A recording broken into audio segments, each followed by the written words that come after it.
In the autumn of 1823, the small town of Millbrook, Pennsylvania, recorded 17 unexplained deaths in just 3 months.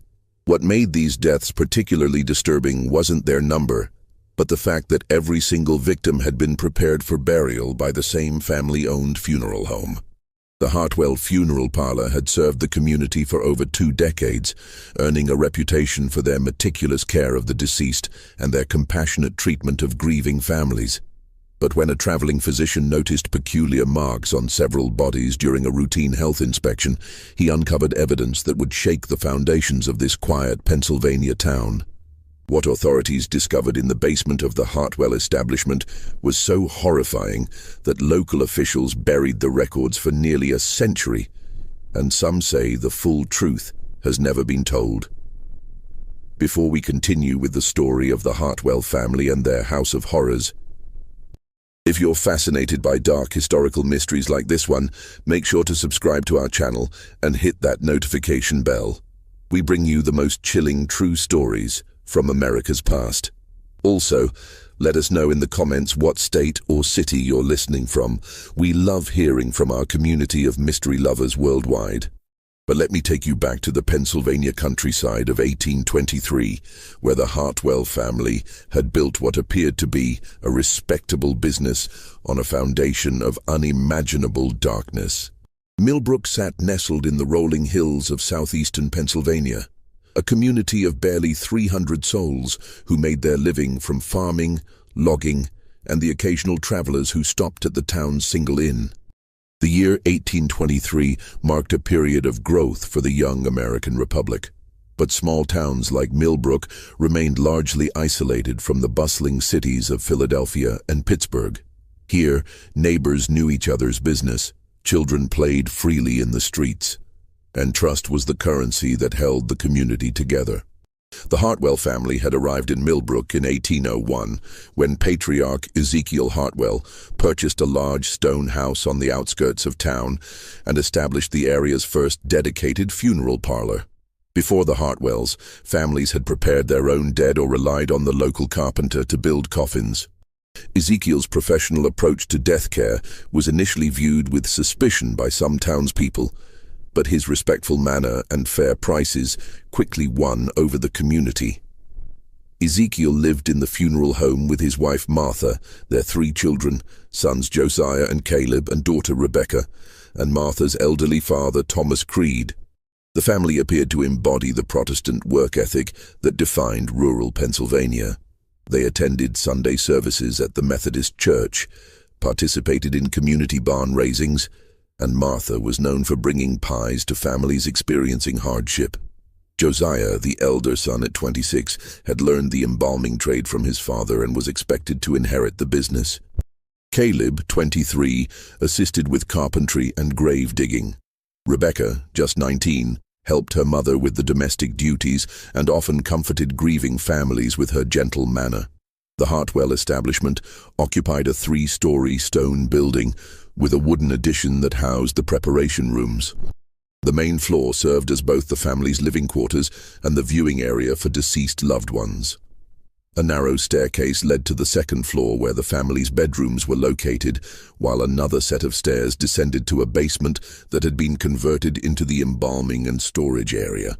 The property also included a large barn where coffins were constructed and a small cemetery plot for those who couldn't afford burial elsewhere.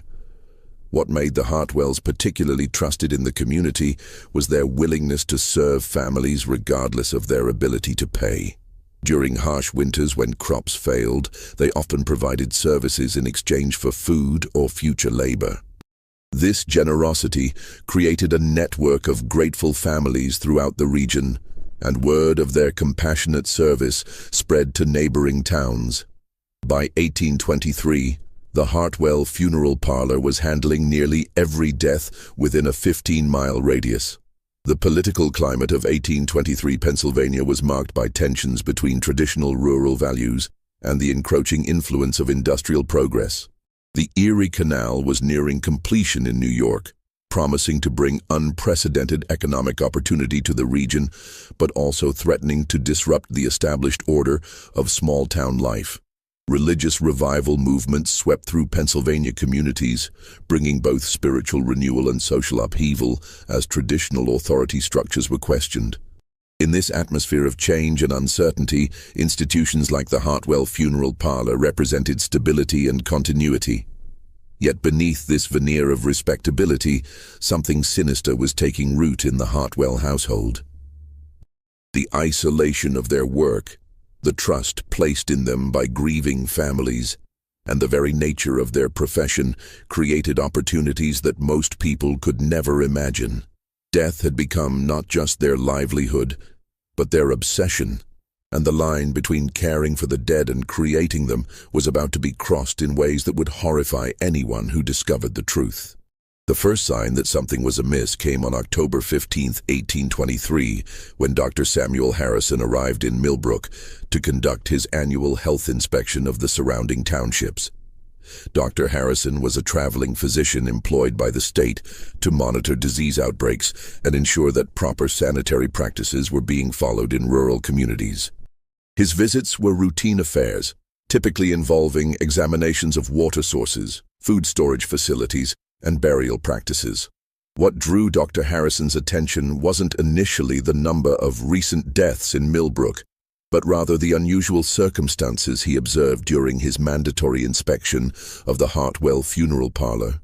Pennsylvania law required that all bodies be available for medical examination if requested by a state physician, a regulation that had been implemented following several cholera outbreaks in the previous decade.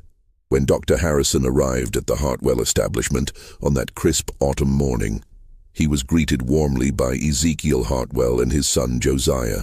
The two men gave him a tour of their facilities, proudly displaying their modern embalming equipment and meticulously clean preparation rooms. Everything appeared to be in order until Dr. Harrison requested to examine 3 bodies that were currently in their care, preparing for burial services later that week. The first body belonged to Eleanor Fairchild, a 68-year-old widow who had allegedly died of consumption 3 days earlier. As Dr. Harrison conducted his examination, he noticed something that made his blood run cold. Along Eleanor's neck, barely visible beneath the high collar of her burial dress, were faint but unmistakable bruise marks.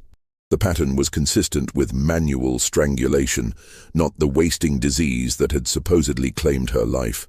When Dr. Harrison questioned the marks, Josiah Hartwell quickly explained that they had positioned Eleanor awkwardly during the embalming process, causing post-mortem bruising. The explanation seemed plausible enough, but something in Josiah's manner, a slight tremor in his voice, the way his eyes avoided direct contact, made Dr. Harrison decide to examine the other 2 bodies more carefully. The second body was that of Marcus Webb, a healthy 42-year-old farmer who had allegedly suffered a heart attack while working in his fields. Dr. Harrison's examination revealed something even more disturbing. Small puncture wounds on Webb's arms and chest, precisely placed and too deliberate to be accidental. When pressed for an explanation, Ezekiel Hartwell claimed that Webb had fallen onto some farming tools during his collapse, but the wounds were too clean and purposeful for such a random accident. The third body provided the most damning evidence. Mary Patterson, a 26-year-old mother of 2, had supposedly died of a fever after a brief illness. However, Dr. Harrison discovered traces of a white powder residue around her mouth and fingernails. His medical training immediately recognized the substance as arsenic, a poison that was unfortunately common in rural areas where it was used to control rodent populations.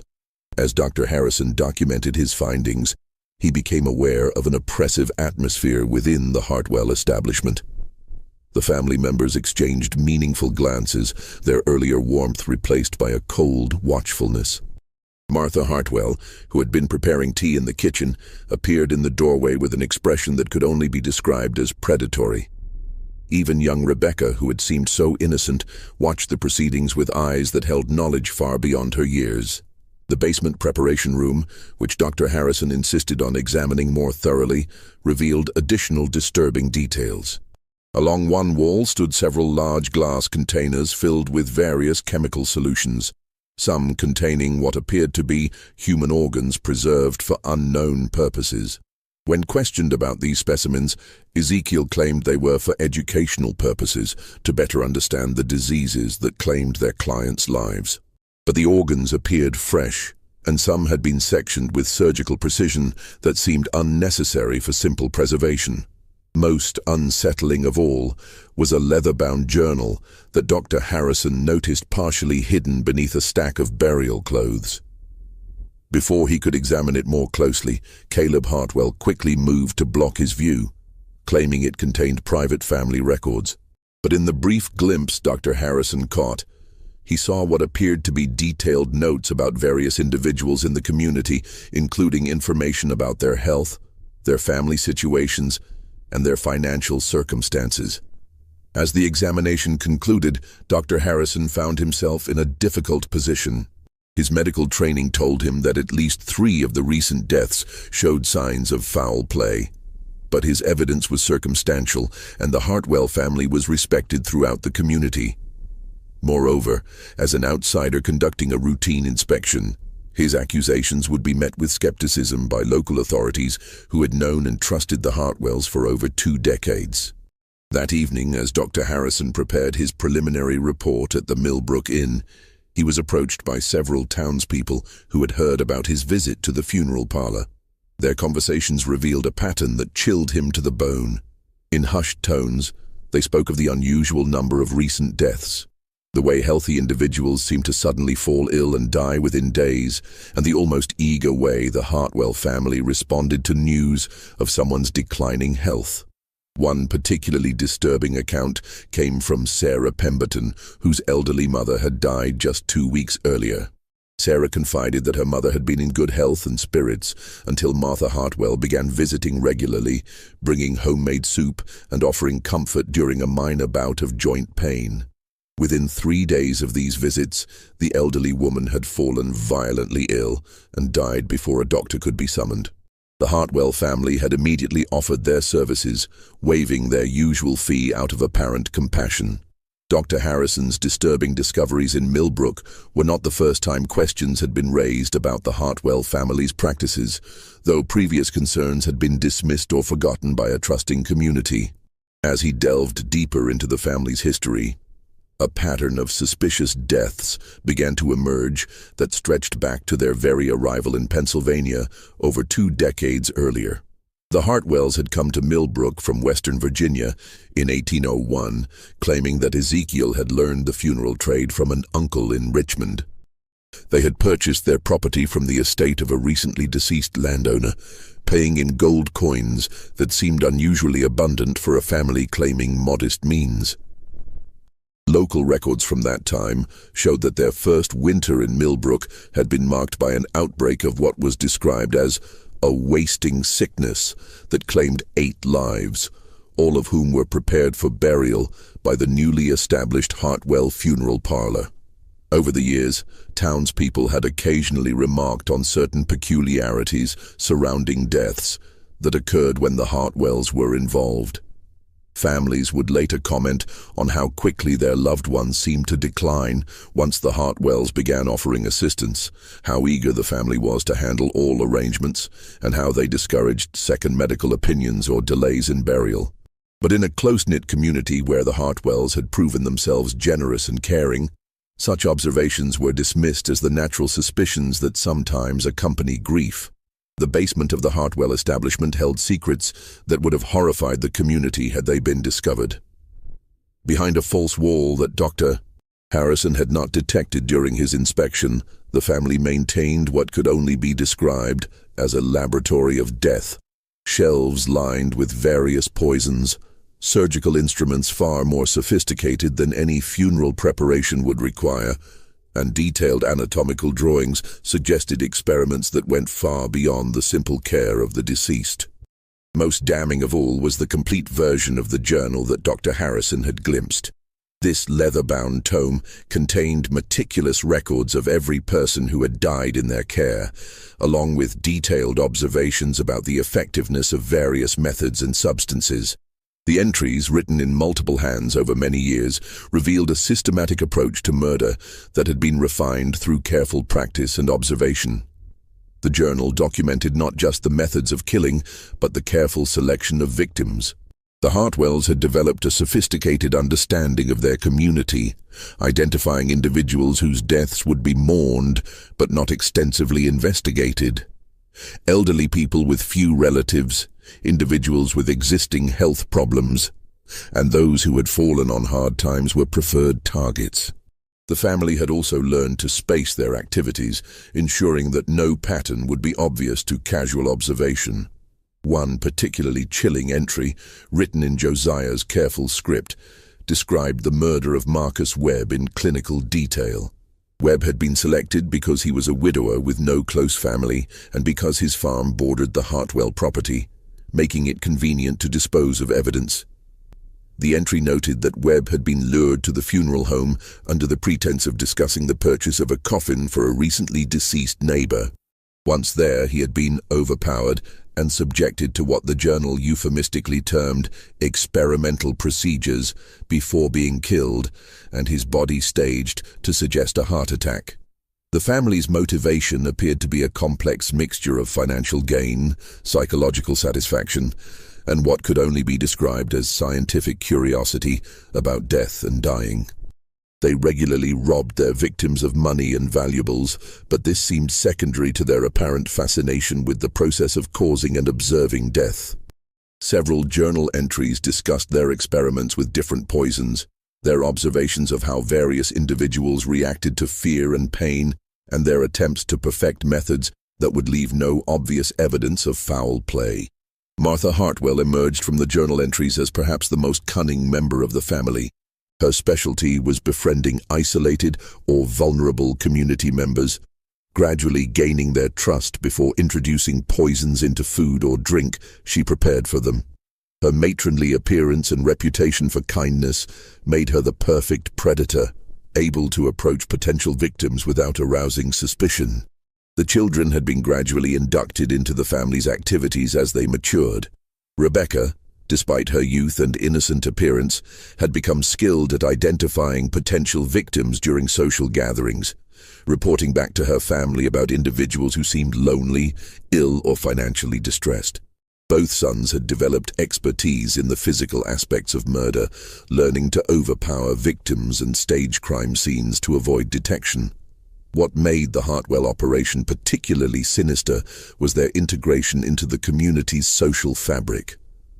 They attended church services, participated in town meetings, and maintained friendships with many of the same people they were systematically murdering. This dual existence required a level of psychological compartmentalization that suggested either inherent psychopathy or a gradual descent into madness that had consumed the entire family. The autumn of 1823 had marked an escalation in their activities, driven by both opportunity and growing confidence. The previous winter had been harsh, leaving many families in financial distress and vulnerable to the Hartwells' offers of assistance. At the same time, the family's success in avoiding detection had made them increasingly bold, leading to the accelerated timeline that had finally attracted Dr. Harrison's attention. Dr. Harrison faced a dilemma that would test both his professional integrity and personal courage. His medical examination had revealed clear evidence of foul play, but presenting his findings to local authorities would require him to accuse a respected family of systematic murder, a charge that would seem incredible to a community that had trusted the Hartwells for over 2 decades. Moreover, Dr. Harrison was scheduled to continue his inspection tour to neighboring townships within days, and delaying his departure would require explanations he wasn't prepared to give. The solution came from an unexpected source. On his second evening in Millbrook, Dr. Harrison was approached by Thomas Creed, Martha Hartwell's elderly father, who requested a private medical consultation. The old man claimed to be suffering from severe stomach pains and asked Dr. Harrison to examine him away from the funeral home. They met in the stable behind the inn, where Creed's demeanor immediately transformed from that of a feeble patient to something far more calculating. "Doctor," Creed whispered, his eyes darting nervously toward the street, I know what you found during your examination today. The marks, the poison, the wounds that don't match the claimed causes of death. You're right to be suspicious, but you don't understand the full scope of what's happening in that house. What Thomas Creed revealed to Dr. Harrison over the next hour painted a picture of evil that exceeded even the physician's growing suspicions. Creed explained that he had been gradually poisoned by his own family over the past several months, experiencing the same symptoms that had preceded the deaths of several recent victims. His advanced age and declining health had made him an ideal test subject for the family's experiments, but his survival instinct and knowledge of their methods had allowed him to identify and counteract their attempts on his life. According to Creed, the family's activities had begun as simple grave robbing shortly after their arrival in Millbrook. Ezekiel had discovered that freshly buried bodies could be exhumed and stripped of valuable jewelry, gold teeth, and burial clothes that could be resold in distant communities. This initial criminal activity had gradually evolved into something far more sinister as the family realized that they could increase their profits by creating their own supply of bodies. The turning point had come in 1807, when the family had accidentally caused the death of a gravely ill man they were attempting to rob.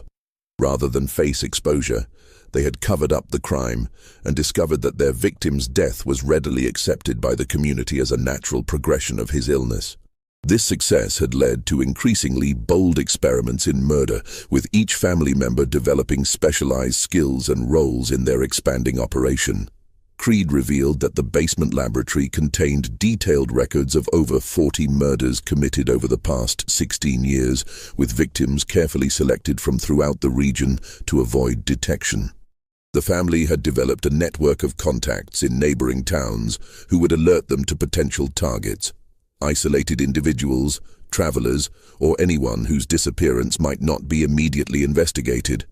What made Creed's testimony particularly credible was his intimate knowledge of the family's methods and his ability to provide specific details about recent victims that Dr. Harrison had examined. He described exactly how Eleanor Fairchild had been strangled, how Marcus Webb had been tortured before his death, and how Mary Patterson had been gradually poisoned over several weeks while Martha pretended to nurse her through a fictional illness. The old man also revealed the existence of a mass grave hidden in the woods behind the Hartwell property, where the family disposed of victims whose bodies couldn't be passed off as natural deaths. This burial site contained the remains of at least a dozen individuals, including several travelers who had stopped at the funeral home seeking directions or shelter and had never been seen again. Creed's motivation for betraying his family was both personal and practical. He had grown increasingly horrified by their activities, but more importantly, he had realized that his own death was imminent. The family had grown tired of supporting him, and recent conversations had made it clear that his usefulness as a test subject was nearing its end. His only hope for survival was to expose their crimes and seek protection from authorities. The old man proposed a plan that would allow Dr. Harrison to gather irrefutable evidence while protecting both of them from immediate retaliation. Creed would provide the physician with the key to the basement laboratory, allowing him to examine the hidden records and evidence during the family's absence at Sunday church services. This would give Dr. Harrison the documentation he needed to convince authorities, while Creed would use the same opportunity to escape to a distant relative's home in Philadelphia. Dr. Harrison spent the remainder of the night wrestling with the implications of Creed's revelations. The scope of the crimes was staggering, involving dozens of murders committed over nearly 2 decades by a family that had been trusted and respected by their entire community. The evidence Creed promised would likely be sufficient to secure convictions, but it would also destroy the faith and security of hundreds of innocent people who had believed themselves safe in their small town. More troubling was the realization that Dr. Harrison himself was now in danger. His examination of the bodies had clearly aroused the family's suspicions, and his continued presence in Millbrook represented a threat to their operation. Creed warned that the family had killed to protect their secrets before, and they would not hesitate to do so again if they felt cornered. The plan they devised required precise timing and considerable courage. Dr. Harrison would need to gain access to the basement laboratory, document the evidence he found there, and escape Millbrook before the family realized what had occurred. Meanwhile, Creed would disappear during the same time period, making it appear that he had simply wandered off in his senile confusion, a disappearance that would be tragic, but not immediately suspicious.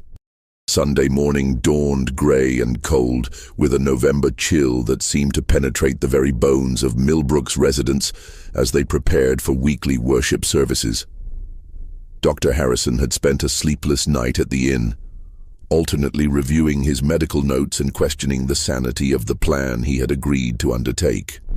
The weight of potential evidence hidden in the Hartwell basement pressed on his mind like a physical burden, made heavier by the knowledge that his own life now hung in the balance. Thomas Creed had provided him with detailed instructions for accessing the basement laboratory during the family's absence at church. The Hartwells, as prominent members of the Methodist congregation, never missed Sunday services and typically remained for social activities that extended well into the afternoon. This would provide Dr. Harrison with approximately 3 hours to locate and document the evidence Creed had described. The key Creed had given him was small and ornate, designed to open a hidden compartment behind the basement's stone wall.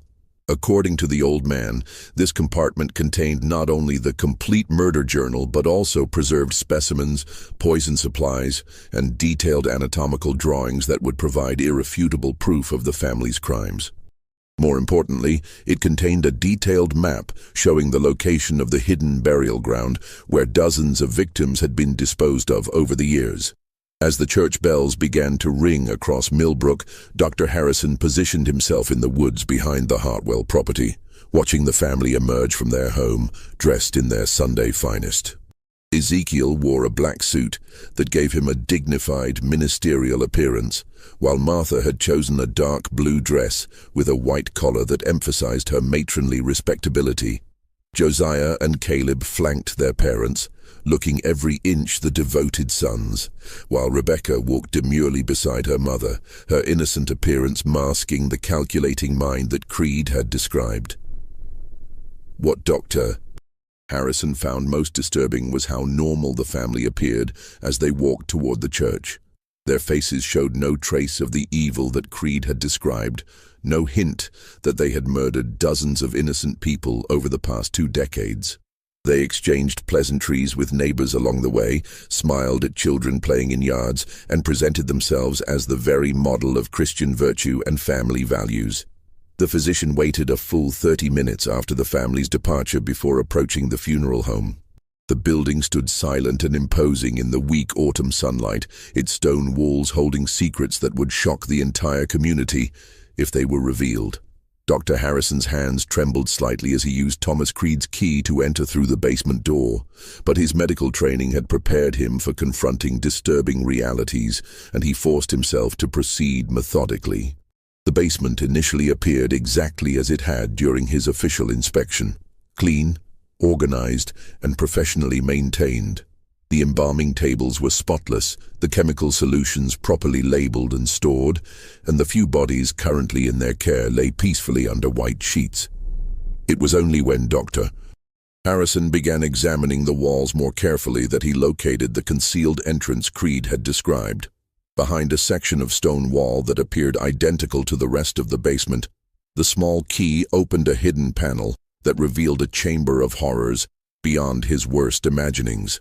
The secret room was larger than the main basement, extending beneath the entire footprint of the house and into the hillside beyond.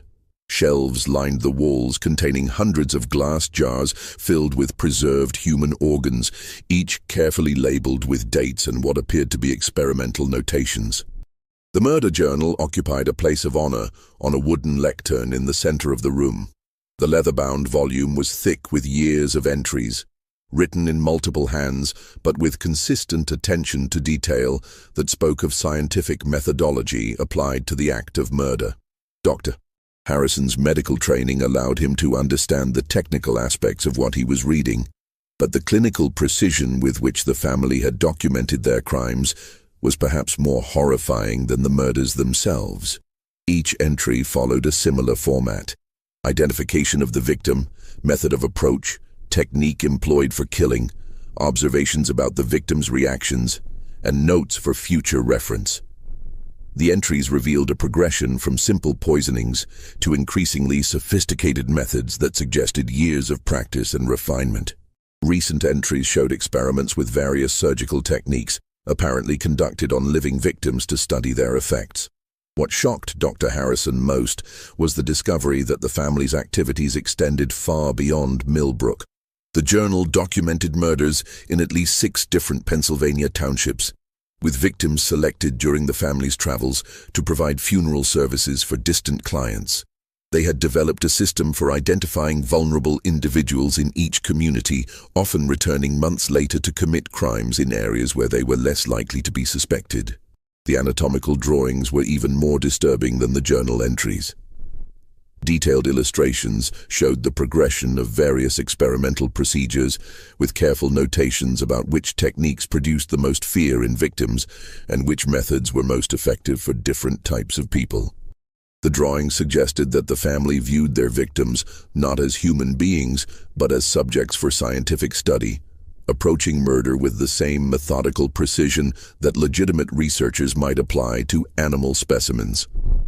As Dr. Harrison continued his examination of the hidden chamber, he became aware of voices outside the building. Glancing at his pocket watch, he realized with growing alarm that he had been in the basement for over 2 hours, absorbed in documenting the evidence he had discovered. The voices grew louder, and he recognized the distinctive cadence of Ezekiel Hartwell's speech as the family returned from church much earlier than expected. Panic seized Dr. Harrison as he realized his precarious situation. He was trapped in the secret chamber with damning evidence of the family's crimes, and they would certainly kill him if they discovered his presence. The voices moved closer to the building, and he could hear footsteps on the wooden porch above his head. His escape route through the basement door would take him directly into their path, but remaining hidden in the chamber would only delay his discovery until they came to check on their secrets.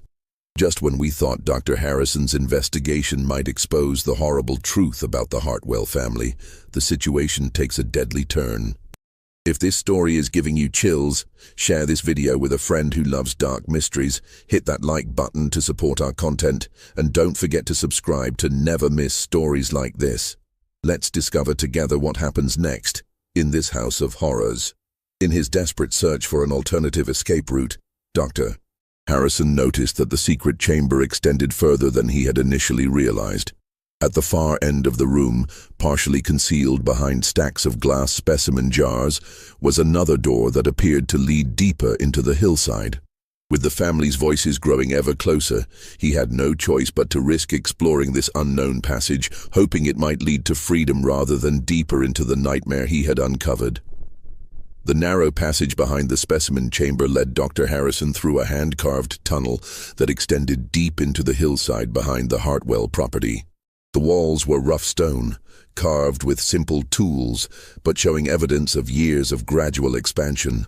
As he moved through the tunnel by the light of a candle he had found in the chamber, the physician began to understand the true scope of the Hartwell family's operation. The tunnel opened into a natural cave that had been converted into what could only be described as a charnel house. Human remains were scattered throughout the cavern, some carefully arranged on stone shelves, others simply piled in corners where they had been hastily discarded. The smell of death and decay was overwhelming, but Dr. Harrison's medical training allowed him to examine the scene with professional detachment despite his horror. What he discovered in that underground cemetery revealed the full extent of the family's crimes. The remains of at least 40 individuals were present in various states of decay, representing decades of systematic murder. Some of the bodies showed evidence of the experimental procedures documented in the journal, while others appeared to have been killed quickly and efficiently. Personal effects scattered among the remains, jewelry, clothing, coins, suggested that robbery had indeed been a significant motivation for many of the murders. Most disturbing of all was a section of the cave where recent victims had been displayed almost like trophies. Dr. Harrison recognized clothing and jewelry belonging to several individuals he had examined during his official inspection, confirming that the Hartwells had been systematically murdering their clients rather than simply preparing natural deaths for burial. The clinical arrangement of these bodies suggested that the family visited this underground chamber regularly, perhaps to relive their crimes or to continue their grotesque experiments. As Dr. Harrison documented what he found in the cave, he heard voices echoing through the tunnel behind him. The Hartwells had discovered his absence from the inn and had apparently found evidence of his intrusion into their secret chamber. Multiple voices called his name, but their tone was not one of concern. It was the patient, predatory sound of hunters pursuing cornered prey. The cave system proved to have multiple exits, and Dr. Harrison managed to escape through a narrow opening that led to the wooded hillside above the Hartwell property. From this vantage point, he could see the family searching the area around their home, moving with the practiced efficiency of people who had conducted such searches before. It became clear that Dr. Harrison was not the first person to discover their secrets, and the methodical way they combed the area suggested that previous investigators had not survived their discoveries.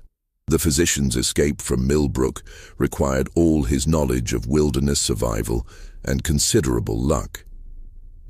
He was forced to abandon his belongings at the inn and travel cross-country toward the nearest substantial town, avoiding roads where the Hartwells might pursue him.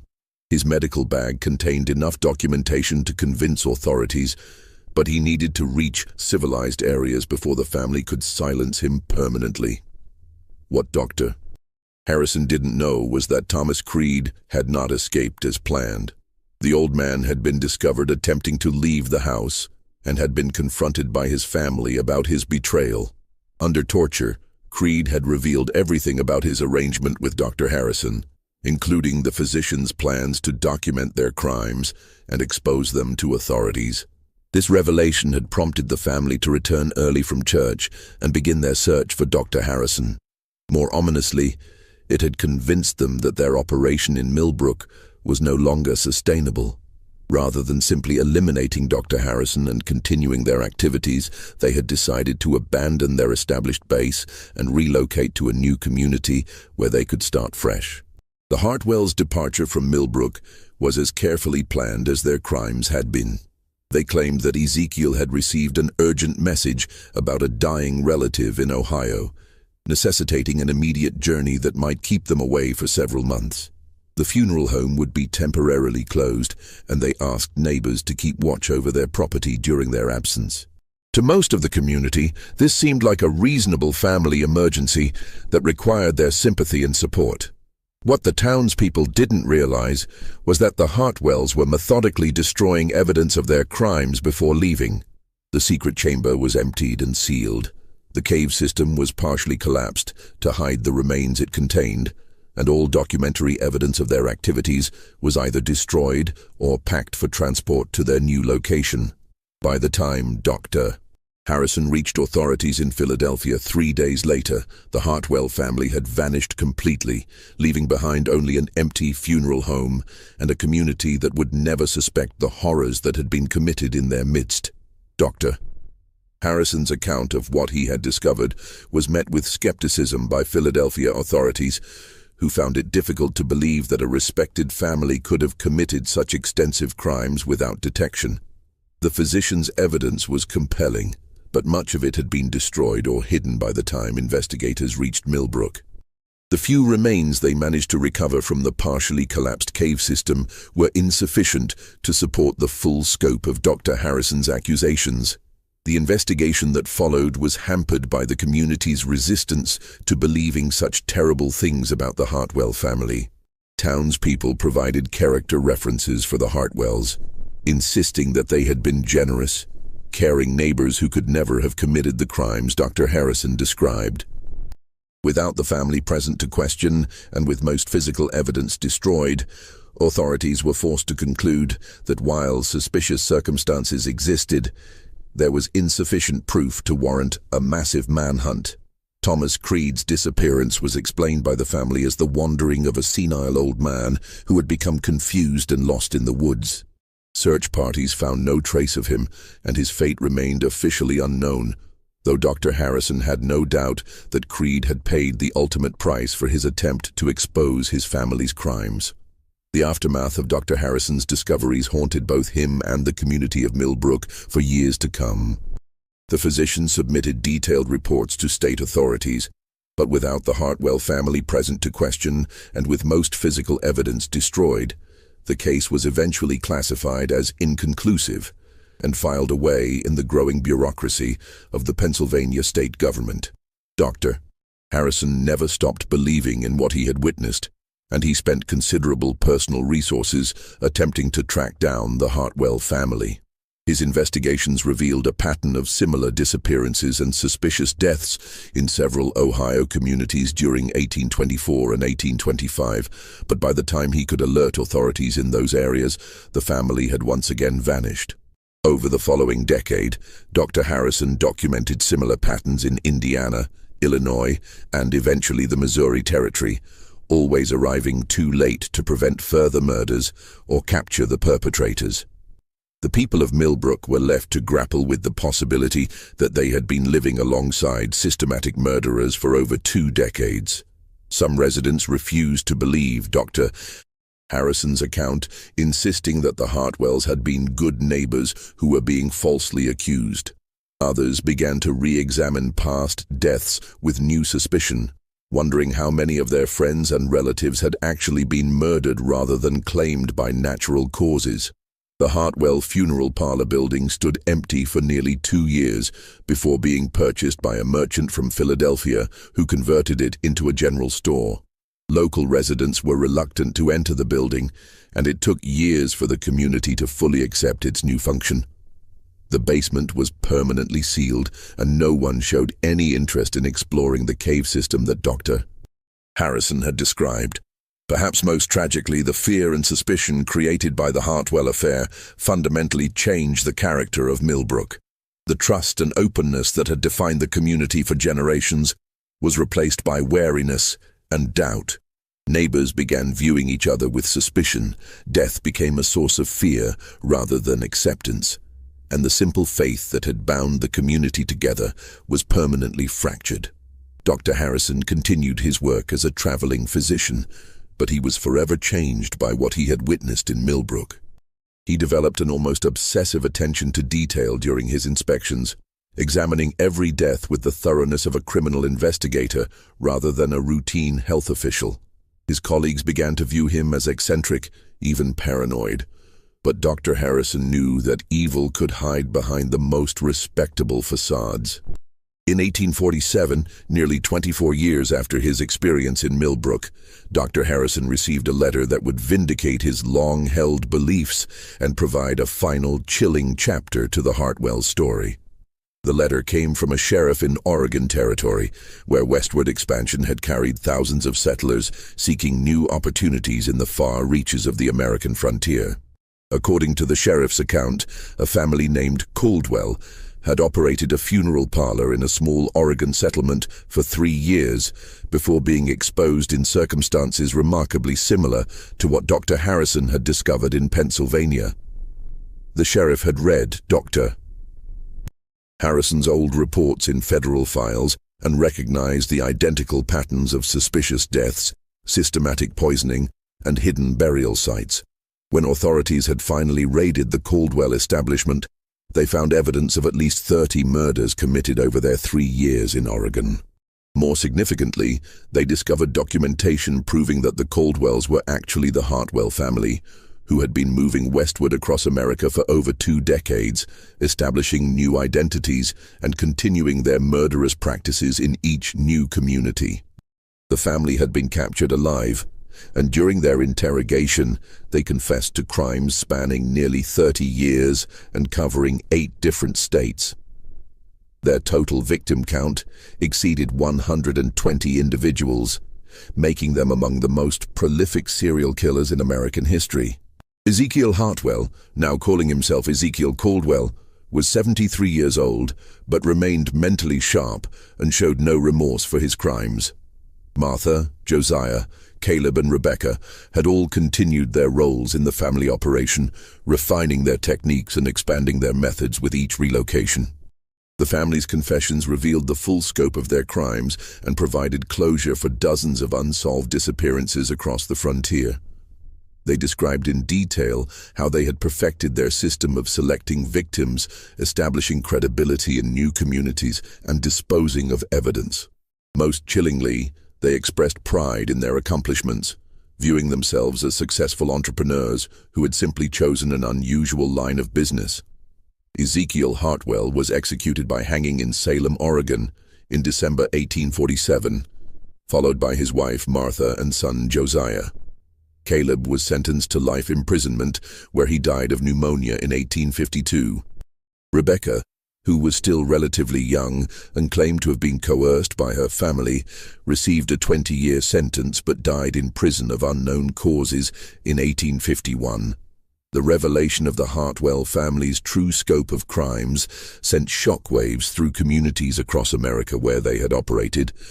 Families who had trusted them with their most vulnerable moments realized they had been in the presence of calculating murderers. The case became a cautionary tale about the dangers of placing blind trust in strangers, no matter how respectable they might appear. Dr.